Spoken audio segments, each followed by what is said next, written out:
enquanto temos tempo. Enquanto temos tempo, façamos bem a todos. Paulo. Às vezes o ambiente surge tão perturbado que o único meio de auxiliar é fazer silêncio com a luz íntima da prece. Em muitas circunstâncias, o companheiro se mostra sob o domínio de enganos tão extenso que a forma de ajudá-lo é esperar que a vida lhe renove o campo do espírito. Aparecem ocasiões em que determinado acontecimento surge tão deturpado que não dispomos de outro recurso senão contemporizar com a dificuldade, aguardando melhores dias para o trabalho esclarecedor. Repontam males na estrada com tanta força de expansão que em muitos casos não há remédio senão entregar os que se acompliciam com eles às consequências deploráveis que se lhes fazem seguidas. Entre tantas ocasiões de construir o bem, se destacam as dezenas nas horas do dia a dia. Uma indicação prestada com paciência, uma palavra que inspire bom ânimo, um gesto que dissipe a tristeza, um favor que remova a aflição. Analisemos a trilha cotidiana. A paz e o concurso fraterno, a explicação e o contentamento são obras morais que pedem serviço edificante como as realizações da esfera física. Ergue-se a casa, elemento a elemento. Constrói-se a oportunidade para a vitória do bem, esforço a esforço. E tanto numa quanto noutra, a diligência é indispensável. Não vale esperança com inércia. O tijolo serve na obra, mas nossas mãos devem buscá-lo. Então, quer dizer, aí é importante isso, não vale esperança com inércia. O tijolo serve na obra, mas nossas mãos devem buscá-lo. Então, tudo que a gente fizer, por mais que a gente ache pequeno e insignificante, é importante. Desde que ajude alguém, ajude alguma parte da sociedade em si, é importante. Então, tudo que a gente faz para ajudar é muito bom. Da mesma maneira que é importante toda ajuda que a gente recebe. Às vezes a gente está num dia triste, que a pessoa dá um sorriso, que nem mostra o dente, aquele sorriso diferente, e é como se fosse um dedinho de esperança, sabe? Uma mão de esperança. Nossa. Então, quer dizer, são coisas assim, às vezes não precisa ser grande, majestosa, para fazer diferença, né? Tudo faz diferença, os seus mínimos detalhes fazem diferença.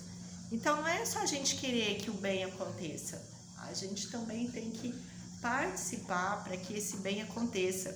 Ah, mas eu não tenho capacidade de uma coisa tão grande. Mas você tem capacidade no meio em que você está, né? O planeta não é feito só de uma pessoa muito grande, o planeta é feito de todos nós juntos, em conjunto, cada um no seu lugar, né? Assim, em termos de pessoas, né? Então, quer dizer, você não precisa ter, para mim fazer uma plantação preciso ter um trator. Não, para você só precisa, às vezes, fazer um buraquinho ali e plantar uma semente, entendeu? Então, quer dizer, tudo vai de acordo com o que nós estamos fazendo. Então, cada passo ele é muito importante, né? No nosso trabalho, para quem estuda numa escola, em casa, com os amigos, em qualquer lugar, né? Às vezes com um animalzinho, naquele momento até com uma planta, né? A gente vai lá, põe um pouquinho de água, e a planta não é nossa, mas vai lá e põe um pouquinho de água. Você está bebendo água, você pode jogar no asfalto ou ali numa planta do seu lado. Você joga na planta do seu lado, quer dizer, então qualquer coisa às vezes é algo muito importante. Então vamos sempre pensar nisso, né? Que todo dia a gente pode fazer algo, a gente pode construir uma sintonia mais positiva do que uma sintonia negativa. Vamos continuar então o nosso evangelho, segundo o Espiritismo. A gente viu sobre o prefácio, né?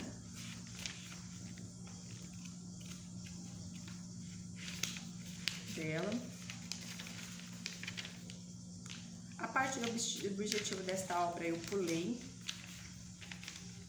né?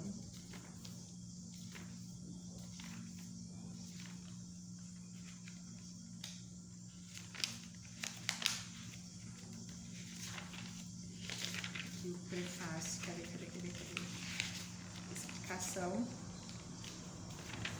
Objetivo desta obra. Eu vou pular, na verdade, né?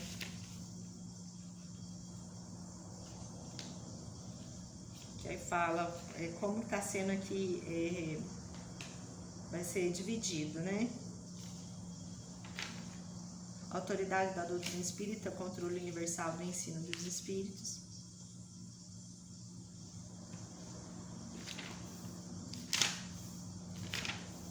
Mas é bem grande, né?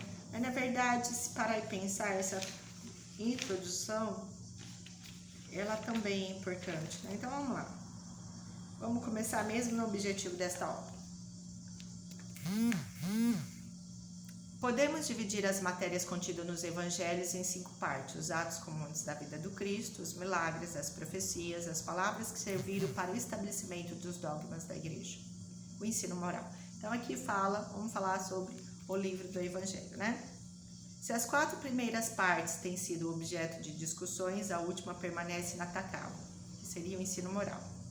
É o terreno em que todos os cultos podem encontrar essa bandeira sobre o qual todos podem abrigar-se, por mais diferentes que sejam as suas crenças, porque nunca foi objeto de disputas religiosas, ensino moral, sempre e por toda parte provocadas pelos dogmas. Se o discute, as seitas teriam, aliás, encontrado nele a sua própria condenação, porque a maioria delas se apegaram mais à parte mística do que à parte moral, que exige a reforma de cada um.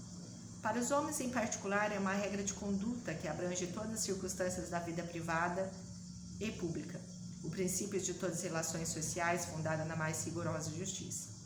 É, por fim, e acima de tudo, o caminho falível da felicidade a conquistar, uma ponta do véu erguida sobre a vida futura. E essa parte que constitui o objeto exclusivo desta obra.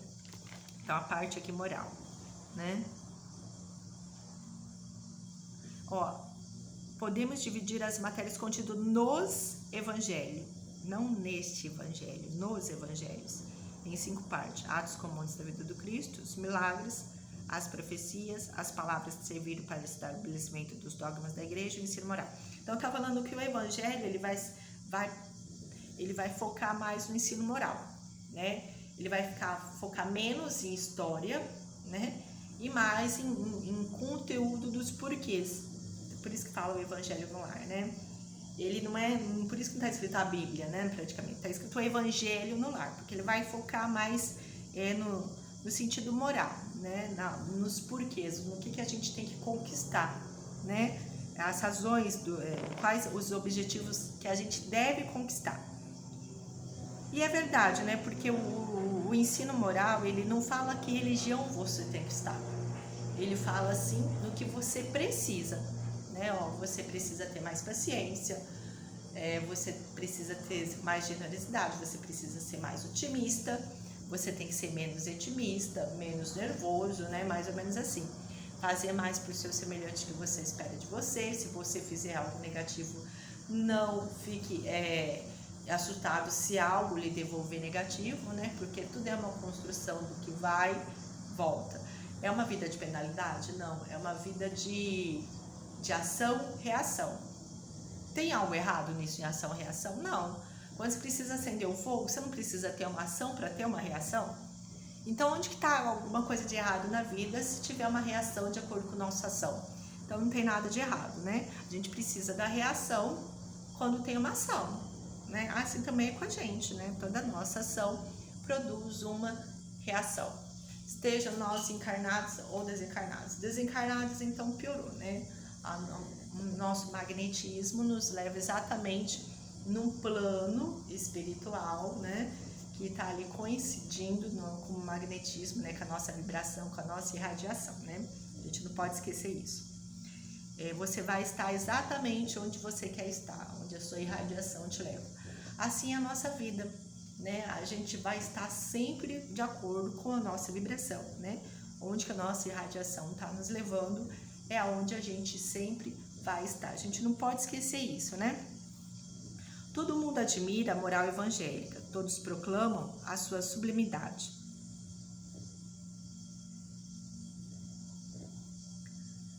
E a sua necessidade, mas muito o faz confiando naquilo que ouviram. Os apoiados em algumas máximas se tornaram proverbiais, pois poucos as conhecem a fundo.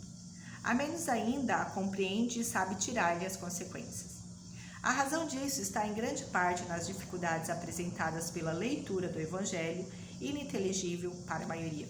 Então, quer dizer, para que complicar com as palavras, né? Para falar que é algo importante, você tem que complicar com as palavras, né? Jesus falou em parábola naquela época, porque era necessário, porque daquele povo, né?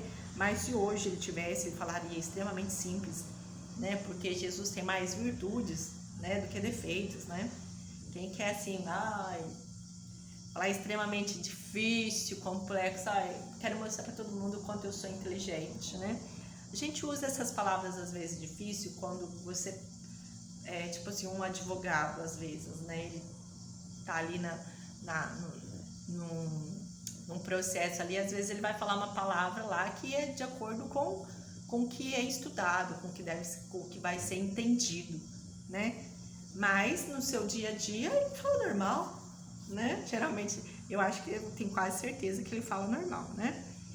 Então, às vezes, em algumas situações, você precisa, né, falar de uma determinada maneira, mas se você quer abranger todas as pessoas, é necessário que você seja o mais simples possível, né? Nós temos aí pessoas e pessoas, cada um com o seu entendimento, né? Não chega a ser pessoas e pessoas, mas cada um com o seu entendimento. A forma alegórica, o misticismo intencional da linguagem faz que a maioria o leiam por desencargo de consciência e por obrigação, como leem as preces sem as compreender, que vale dizer sem proveito. Os preceitos de moral espalhados no texto, misturado com as narrativas, passam por desapercebidos. Torna-se impossível aprender o conjunto e fazê-los objeto de leitura e meditação separada. Então, quer dizer, é necessário sermos simples, né? É muito importante. Então, o Evangelho está aí por quê? Ele tem uma linguagem mais simplificada, né? É o que eu acabei de falar, é menos história e mais os porquês, né? Dos nossos sentimentos. E o que leva nós, seres humanos, é só o conteúdo intelectual? Não. O que faz cada ser humano ser feliz ou não é o que ele guarda por dentro, né?